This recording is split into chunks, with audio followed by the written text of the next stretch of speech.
అందరికీ నమస్కారం. నేను మీ దేవి. మనసు మాట వినదు 47వ భాగం. రచయిత తనూషారెడ్డి గారు తన హస్బెండ్ని జైల్లో వేశారంట. ఏదో కంపెనీలో ఫ్రాడ్ అని బ్యాంకులో తీసుకున్న అప్పులు కట్టలేదని కేసు ఫైల్ అయిందట. పాపం రూపగారు శ్రద్ధ మార్నింగ్ నుండి మంచినీళ్ళు కూడా తాగలేదు. అందుకే పాపం అనిపించి జ్యూస్ గ్లాస్ తీసుకొని వెళ్ళాను. అప్పుడే నువ్వు నన్ను చూసి తిట్టేశావు అని అంటుంది ఆర్జీ. ఇంత చెప్తున్న అర్జున్ ఫేస్లోని ఏ ఎక్స్ప్రెషన్ కనిపించకపోయేసరికి ఏంటి ఏమి మాట్లాడవని ఆర్షి అంటే నాకు తెలుసని అర్జున్ కూల్గా అంటాడు. ఏంటి అని ఆర్షి షాకింగ్గా చూస్తూ నోరు తెరిచి చూస్తుంటే నీకు తెలియదు బేబీ, ఆవిడ గురించి ఆవిడ గారి భర్త ఎంత క్రూయలో. డాడ్కి సర్జరీ జరిగిన టైంలో కూడా ఆవిడ రాలేదు. చెల్లెలి కోసం కూతురి కోసం నానమ్మ డాడ్ ఎంతగా వెయిట్ చేశారో తెలుసా. కానీ వాళ్ళకి కావాల్సింది జస్ట్ మనీ అంతే. డాడ్నే సొంతంగా కంపెనీ పెట్టించి చెల్లి లైఫ్ని సెట్ చేశారు. ఇప్పుడు వాడికున్న వ్యసనాలతో టాప్లో ఉన్న కంపెనీని ఈ రోజులా దివాలా తీసేలా మార్చేశారు. ఇప్పుడు కూడా అన్నయ్య మీద లేని ప్రేమను నటిస్తూ భర్తను ప్రాబ్లమ్స్లో నుండి బయటపడేసుకోవాలని ఇక్కడ ఉంది. అంతకు మించి వేరే రీజన్ ఏది లేదు. నిన్ను నన్ను కూడా విడదీయడానికి ఆవిడ కూతుర్నే వాడుకుంది. అలాంటి క్యారెక్టర్లెస్ పీపుల్స్తో నువ్వు మాట్లాడటం నాకు ఇష్టం లేదు.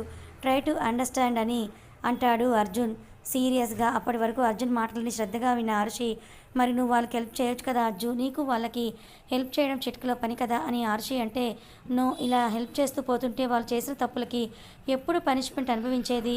డాడ్కి కూడా చెప్పాను అలాగే కొన్ని రోజులు బాధపడని అని అర్జున్ అంటాడు. కంటికి కనిపించని ఇంకో అర్జున్ ఉన్నాడు నీలో తెలుసా అని ఆర్షి అంటే చిన్నగా నవ్వి, నీ దగ్గర మాత్రం బయటపడనివ్వనులే కానీ ఇంకా వాళ్ళ గోల ఆపేసాయి. ఫుల్ టైర్డ్ అయ్యాను.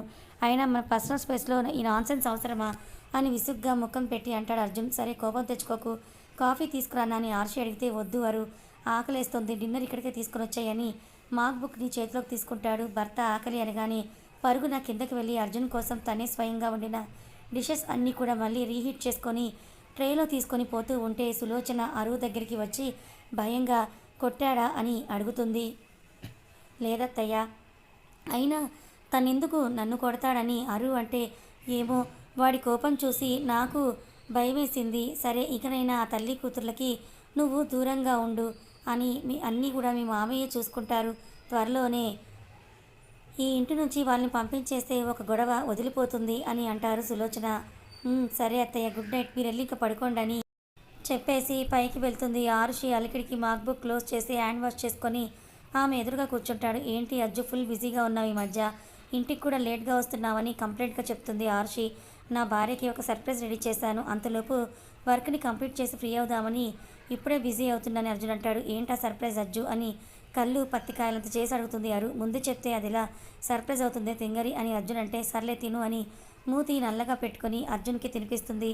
ప్లేట్ ఖాళీ అవస్తున్న అతని నుండి ఆమెకు కావాల్సిన కాంప్లిమెంట్స్ రాకపోవడంతో అజ్జు అని కోపంగా అరుస్తుంది. ఏంటి అని అర్జున్ అంటే, నీకోసం కష్టపడి వంట చేస్తే కనీసం ఒక కాంప్లిమెంట్ కూడా ఇవ్వవా అని ఆవేశంగా అడుగుతుంది ఆరుషి. లాస్ట్లో ఇస్తానులే బేబీ, నువ్వు తిను, నాకు ఇంకా చాలని అర్జున్ అంటూ ఉంటే, ఓయ్ తినిపించు అని నోరు తెరుస్తుంది ఆరుషి. చిన్నగా నవ్వి ట్రే నుండి వడ్డించుకొని పుల్కాని కర్రీలో డిప్ చేసి అరు నోటికి అందిస్తాడు. ఒకరి చేతి గోరుముద్దలు ఒకరు తృప్తిగా ఇష్టంగా తింటూ కడుపుని నింపుకుంటారు. హ్యాండ్ వాష్ చేసుకొని వచ్చి ట్రే ప్లేట్ని కింద కిచెన్లో సర్వర్ చేత పెట్టమని పంపించేసి బెడ్ మీద వాలిపోతుంది. ఇంకా వర్క్లోనే ఉన్న అర్జున్ని చూసి డిస్టర్బ్ చేయకుండా పడుకుంటే ఆమె పడుకున్న గంటకి మ్యాక్ బుక్ క్లోజ్ చేసి బాడీని స్ట్రెచ్ చేస్తూ చీర చెదిరి కనిపిస్తున్న నడుముని చూస్తూ నవ్వుకుంటూ ఆమె పక్కనే చేరతాడు. నిద్రలో కూడా అతని ప్రజెన్స్కి అడు తిరిగి పడుకున్న ఆరుషి ఇటు తిరిగి అర్జున్ బలమైన బాహువుల మధ్య ఒదిగితే, ఏ తింగరి గిఫ్ట్ వద్దా అని ఆ పక్కన చేరి నాజూకు సన్నటి నడుముని అతని చేతుల్లో బంధిస్తాడు. ఎందుకు అని కళ్ళు తెరవకుండానే అడుగుతుంది అరు. నా కోసం కుక్ చేసావు కదా అందుకే అని అంటే కళ్ళు తెరిచి అర్జున్ కళ్ళలోకి చూస్తూ స్మూత్గా ఆమె పెదవుల్ని అందుకొని ముద్దును 10 నిమిషాల పాటు కొనసాగించి లాస్ట్కి కింద పెదవికి సక్సెస్ఫుల్గా బొక్క పెడతాడు. అర్జున్, నేను ముద్దును ఫీల్ అయ్యే లోపే కొరికేస్తావు కదా అని ముద్దుగా మూతి ముడిచి అంటుంది ఆరుషి. అది జస్ట్ లవ్ బైట్, కానీ పడుకో, లేట్ నైట్ అయిందని అర్జున్ అంటే గుడ్ నైట్ అని అతని గుండెల మీదకి చేరిపోయి నిద్రపోతుంది. తనకు అలవాటైన అతని గుండె చప్పుడిని వింటూ ఆరుషి. అలా ఒక వారం అర్జున్ ఫుల్గా బిజీ అయిపోతాడు వర్క్స్ తోటి. మార్నింగ్ లేవగానే కనీసం ఒక మాట కూడా చెప్పకుండా వెళ్ళిపోవడం, నైట్కి ఎప్పుడో ఇంటికి రావడం, ఇదే వరుస కొనసాగుతుంది. సులోచన వడ్డిస్తూ ఉంటే అర్జున్ బ్రేక్ఫాస్ట్ చేస్తుంటాడు. కోపంగా అర్జున్ వైపు చూస్తూ, అత్తయ్య నేను ఈరోజు మా ఇంటికి వెళ్తున్నానని అంటుంది ఆర్షి. అందరూ తినటం మానేసి అర్జున్ వైపు చూస్తుంటే ఇది నీ ఇల్లు కాదా అని అర్జున్ నుండి సీరియస్గా వస్తుంది. ఇల్లు నాదే కానీ అందులో మనుషులే దూరంగా ఉంటూ దూరం పెడుతున్నారు. అందుకే అమ్మ వాళ్ళ ఇంటికి వెళ్తానని కోపంగా చెప్పేసి తినకుండా పైకి వెళ్ళిపోతుంది ఆర్షి. అర్జున్ తినే ప్లేట్లో చేయి కడుక్కొని పైకి లేస్తుంటే, ఆగు మనవడా, తినే కంచం ముందు అలా లేవకూడదు. నువ్వే కారణం చేత అమ్మాయికి దూరంగా ఉన్నావో తెలియదు కానీ దానికి నువ్వంటే ప్రాణం అర్జున్. అందుకే నువ్వు దూరం పెడితే తట్టుకోలేక అలా మాట్లాడేస్తుందని బామ్మ అంటుంది. ప్రేమ ఉన్న చోట అండర్స్టాండింగ్ కూడా ఉండాలి నానమ్మ అని పైనుంచి చూస్తున్న ఆర్షిని చూడకుండా మల్లేష్ డ్రాప్ చేస్తాడు.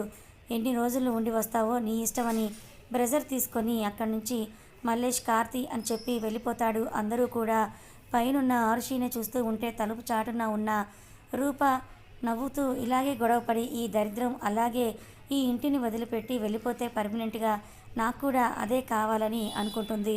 అమ్మ, ఎందుకు ఇంకా నువ్వు ఇలా ఆలోచిస్తున్నావు? ఆరుషి చాలా మంచిది. బావ ఎట్టి పరిస్థితుల్లోనూ తనని దూరం చేసుకోలేడు.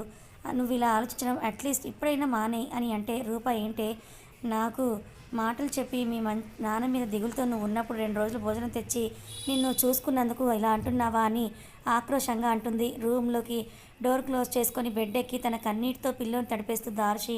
ఎందుకు నన్ను దూరంగా పెడుతున్నావు? నాకంటే నీకు వర్కే ఇంపార్టెంటా అని ఏడుస్తూ కాసేపటికి లేచి ఫ్రెష్ అయ్యి శారీ ప్లేస్లో చుడిదార్ చేంజ్ చేసుకుని రెడీ అయ్యి కిందకు వస్తుంది. అత్తయ్య, నేను వదిలేస్తానని ఆర్షి అంటే, అదేంటి వాడేదో వర్క్ టెన్షన్లో ఉండి కోప్పడితే నువ్వు కూడా ఇలా అపార్థం చేసుకుంటే ఎలా ఆరు అని సులోచన అంటే, అపార్థం కాదత్తయ్య, అర్థమే చేసుకున్నానని మీ అబ్బాయి వచ్చేంత వరకు నేను రానని మొండిగా నిర్ణయం చేసుకుని వెళ్ళిపోతుంది బయటికి. విశ్వ, ఏంట్రా ఇదంతా అని బామ్మ అంటే, నిర్మల, వాళ్ళేమీ చిన్నపిల్లలు కాదు కదా, గొడవపడిన వాళ్ళే మళ్ళీ కలుసుకుంటారు కానీ నువ్వు కంగారు పడకని తాతయ్య స్టిక్ తీసుకొని ఎండలో కాసేపు వాకింగ్ కోసమని నడుస్తాడు. నాన్న చెప్పిందే కరెక్ట్ అమ్మా, వాళ్ళ సమస్యని వాళ్ళే సాల్వ్ చేసుకొనివ్వు అని అంటూ విశ్వ కూడా అంటాడు.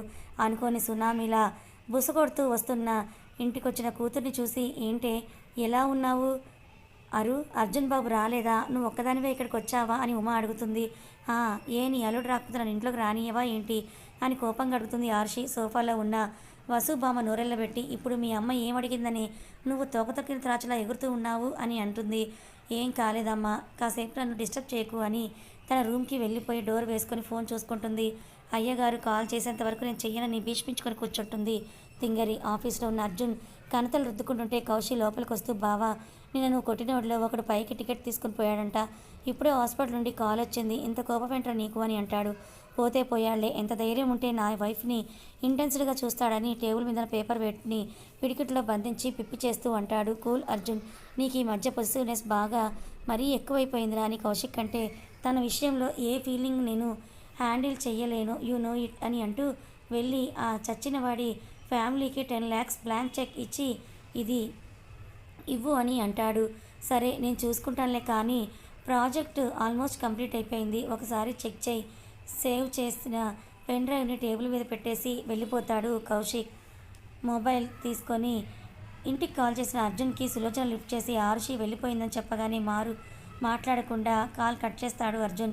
టేబుల్ మీద ఉన్న పెన్ డ్రైవ్ని పీసీకి కనెక్ట్ చేసుకుని వర్క్లో పడిపోతాడు. ఈవినింగ్ కాలేజ్ నుండి వచ్చిన ప్రియ ఆరుషి వచ్చిందని తెలియక అక్క వచ్చిందా అని రూమ్లో పడుకున్న ఆరుషి దగ్గరికి వెళ్ళి చెవి దగ్గర అక్క అని గట్టిగా అరుస్తుంది. ఉలిక్కిపడి లేచి దెయ్యం ఆగవే అని పరిగెడుతున్న చెల్లిని తరుముతూ పట్టుకొని చెవి తిప్పుతూ, ఐ మిస్ యూ ప్రియ అని బేలగా అంటుంది. మీటు చాలా రోజులైంది కదా అక్క, బయటికి వెళ్దాం పదా, మన ఓల్డ్ డేస్ అన్నీ మిస్ అవుతున్నామని ఆరుషి బయటకు లాక్కుని పోతుంది. మూడ్ బాగోలేకపోవడంతో సరే వెళ్దామని అక్కా చెల్లెలిద్దరూ రోడ్ మీద తిరుగుతూ అడ్డమైననుకుంటూ పానీపూరి బండి ముందు ఆగుతారు. అర్జున్ వార్నింగ్ గుర్తొచ్చి తినాలా వద్దా అని కాసేపు మదనపడి అర్జున్ మీద కోపంతో తినటానికే ఓటు వేస్తుంది. కానీ తెలిస్తే ఏం చేస్తాడు అని తన గుండె వణుకుతూ ఉంటుంది. ప్రియా తిను అని ప్లేట్ తన ముందు పెడితే ఒక నిమిషం ఆలోచించి నాకొద్దు నువ్వు తినేసేయి అని సైడ్ అవుతుంది. ఏమైంది, నువ్వు ఫస్ట్ టైం పానీపూరిని వద్దన్నావు తెలుసా అని ప్రియా షాకింగ్గా అంటే, మీ బావగారికి ఇలా రోడ్ సైడ్ ఫుడ్ అస్సలు ఇష్టం ఉండదు ప్రియా, నేను తిన్నానని తెలిస్తే తన మాట నేను నెగ్లెక్ట్ చేసినట్లు అవుతుంది, అందుకే నాకు వద్దని ఆరుషి అంటే, నువ్వు తినకుంటే నాకు కూడా వద్దని ప్రియా. భయ్యా పానీపూరి క్యాన్సర్ అని ముందుకు నడుస్తారు. నైట్ ఉమా ఫీల్ అవుతుందని ఏదో నామమాత్రానికి తిని బెడ్రూమ్కి వెళ్ళి మొబైల్ అన్లాక్ చేసి చూస్తుంది. కానీ వచ్చినప్పటి నుంచి ఒక కాల్ కానీ మెసేజ్ కానీ రాదు. మనసు బాధగా మారడంతో బెడ్ ఎక్కి నిద్ర రాకపోయినా కళ్ళు మూస్తుంది. ఇటు అర్జున్ కూడా ఆరుషి లేక ఫుల్ చికాకులో ఆమె చేతి ముద్దలకి అలవాటు పడిపోయిన ప్రాణం స్వయంగా తినలేక డిన్నర్ స్కిప్ చేసి మ్యాక్ బుక్ పట్టుకొని వర్క్ అంటూ అర్ధరాత్రి మేలుకొని అలసిన బాడీతో కళ్ళు రెండు మండుతుంటే బెడ్ మీద పడిపోయి ఇంతలో చేతికేదో తగలడంతో ఏంటో అని చూసిన అర్జున్కి ఆర్షి ఇయర్ రింగ్ కనిపించి చేతిలోకి తీసుకొని అంతవరకు ఉన్న కోపం చిరాకు మాయమై పెదవుల మీద చిన్న నవ్వు వచ్చి చేరుతుంది. చేతిలోకి తీసుకొని రౌండ్గా తిప్పుతూ చూస్తూ రాక్షసి చంపుతున్నావు కదే అని ముద్దుగా కసురుకొని టేబుల్ మీద ఆ ఇయర్ రింగ్ని పెట్టేసి ఛార్జింగ్ కనెక్ట్ చేసి ఉన్న మొబైల్ని తీసుకొని కాల్ చేస్తాడు. అర్జున్ ఫోన్ కాల్ కోసమే నిమిషానికి 10 సార్లు ఫోన్ చెక్ చేస్తూ ఉన్న ఆరుషికి స్క్రీన్ మీద అర్జున్ నెంబర్ కనిపించగానే ముఖం జిల్ జిల్ జిగల్మంటూ మెరిసిపోతూ ఉంటుంటే వెంటనే లిఫ్ట్ చేయడానికి మనసు మారం చేయడంతో 4 రింగులు అయ్యాక లిఫ్ట్ చేసి అలో అంటుంది. ఏ తింగర్ ఏం చేస్తున్నావే, ఫోన్ లిఫ్ట్ చేయడానికి ఇంత టైం తీసుకోవాలా అని అంటాడు అర్జున్. గోడ మీద ఉన్న గడియారంలో టైం చూస్తూ ఏంటో అర్జున్ సార్కి ఈ టైంలో గుర్తొచ్చానని వెక్కరింతగా అంటుంది. ఆరుషి ఈ టైంలోనే కదా నీతో నాకు పని పడేది బేబీ అని అంటాడు అర్జున్. ఏం పనో తెలుసుకోవచ్చు అర్జున్ సార్ అని అరు అంటే చెప్పడం కుదరదు కానీ ప్రాక్టికల్గా చేసి చూపిస్తాను కానీ ఏంటి నేను వచ్చే వరకు రానని అన్నావంట అని అర్జున్ కొంచెం సీరియస్గా అంటాడు. అర్జున్ వాయిస్కి కొంచెం తగ్గి అవును అన్నాను, నువ్వు వచ్చి సారీ చెప్పి నన్ను తీసుకుని వెళ్ళే వరకు నేను రానని ఆరుషి ఖచ్చితంగా అంటుంది. అచ్చా నేను వెళ్ళమనలేదు కదా, నువ్వే నీ ఇష్టంతో వెళ్ళావు. ఆయన నేనంటే నీకు బొత్తిగా భయం లేకుండా పోయింది, అందుకే నీ ఇష్టానికి నువ్వు వెళ్ళిపోయావు కదా, సో నువ్వే రావాలని అర్జున్ అంటాడు. చేతిలో ఉన్న రింగ్ని తడుముతూ ఏదో ఎక్స్పెక్ట్ చేసిన ఆరుషికి అర్జున్ అలా మాట్లాడటంతో ఫ్యూజులు ఎగిరిపోతే అంటే నా కోసం నువ్వు రావా అని కోపంతో ఊగిపోతూ అడుగుతుంది ఆరుషి. నో, నువ్వే వెళ్దావు, బుద్ధిగా నువ్వేరా, నాకు చాలా వర్క్ ఉంది బాయ్ అని కాల్ కట్ చేస్తాడు అర్జున్. కావాలని నన్ను బాధ పెడుతున్నాడు నా మొగుడు, నాకేమీ ఇక్కడే ఉంటాను, ఏ సార్ లేకుండా నేను ఉండలేనా అని అంటుంది. ఇంతకీ డిన్నర్ చేశాడో లేదో అడగలేదే, చా నేను నిజంగానే తింగరదాన్ని అనుకుంటుంది. అర్జున్ ఆలోచనలుండి ఒక్క నిమిషం కూడా బయటికి రాని ఆరుషి ఏడుస్తూ Ajju I miss you but I hate you అని పట్టించుకోవడం లేదని బెడ్ మీద పడిపోతుంది. Miss you my dear sweet తింగరి అని అనుకుంటూ స్టీవ్కి కాల్ చేసి రేపు నైట్కి చాపర్కి పెర్మిషన్ తీసుకోమని కాల్ చేస్తాడు. ఇంకోసారి డాక్టర్ పద్మావతికి కాల్ చేసి ఆరుషి గురించి 10 నిమిషాలు కాల్ మాట్లాడి బాగా చిక్కావే తింగరి, it's time to for sweet revenge అని చిన్నగా నవ్వుకొని బెడ్ మీద పడుకున్న అర్జున్కి 2 నిమిషాలు నిద్ర చేస్తుంది. నెక్స్ట్ డే మార్నింగ్ అర్జున్ తన రొటీన్ ప్రకారం 1 అవర్ జిమ్ చేసి ఆఫీస్కి స్టార్ట్ అవుతాడు. కౌశిక్తో కలిసి ఆ రోజు పోయిన 2 ప్లేస్లో న్యూ ఎంప్లాయ్ కోసం ఇంటర్వ్యూ కండక్ట్ చేస్తారు. ఆరుషి నిద్రలేచి అర్జున్ మాటలే మైండ్లో బొంగరంలో తిరుగుతుంటే మూడవుట్ అయ్యి ఫ్రెష్ అయ్యి టైంపాస్ కాక బామ్మ పక్కనే కూర్చుంటూ టీవీకి తన కళ్ళని అప్పగించేస్తుంది. ఏంటే వచ్చినప్పటి నుండి చూస్తున్నా ఎప్పుడు వాగుడుకాయలా ఏదో ఒకటి వాగుతూనే ఉంటావు కదా, అదేంటిది ఇప్పుడేంటి ముంగిలా ఇలా ఉన్నావని బామ్మ అడుగుతుంది. బామ్మ ఒళ్ళో తల పెట్టుకొని నీ మనవడు బాగా మారిపోయాడులే, అందుకే నేను కూడా ఇలా ముంగిగా ఉండడమే కరెక్ట్ అని అనిపిస్తోందని బామ్మతో అంటుంది. అలా అనికే పిచ్చితాన నువ్వంటే అబ్బాయికి చాలా ఇష్టమే, నువ్వు ఆ నీచుడి వల్ల చావు బతుకుల మధ్య కొట్టుమిట్టాడుతున్నప్పుడు నీ దగ్గరే ఉండి చిన్న పిల్లాళ్ళలో ఏడవడం నేను చూశాను, నీ కోసం ఎంతగా అలమటించాడో తెలుసా. అర్జున్ బాబు నీకు భర్తగా రావడం నిజంగానే నీ అదృష్టం ఆరుషి, నువ్వు నీ పిచ్చితనంతో మనవడిని బాధ పెట్టకు అని తల నిమురుతూ చెప్తుంటే భర్త గురించి బామ్మ చెప్తుంటే గర్వంగా ఫీల్ అవుతూ నవ్వుకుంటుంది. బామ్మ చెప్పేది నిజమే కదా, నా అర్జున్ అనవసరంగా బాధ పెట్టానని అనుకుని సరే బామ్మ నేను ఇప్పుడే వస్తానని మొబైల్ తీసుకొని అర్జున్కి కాల్ చేయడం కోసం టెర్రస్ మీదకి వెళ్తుంది.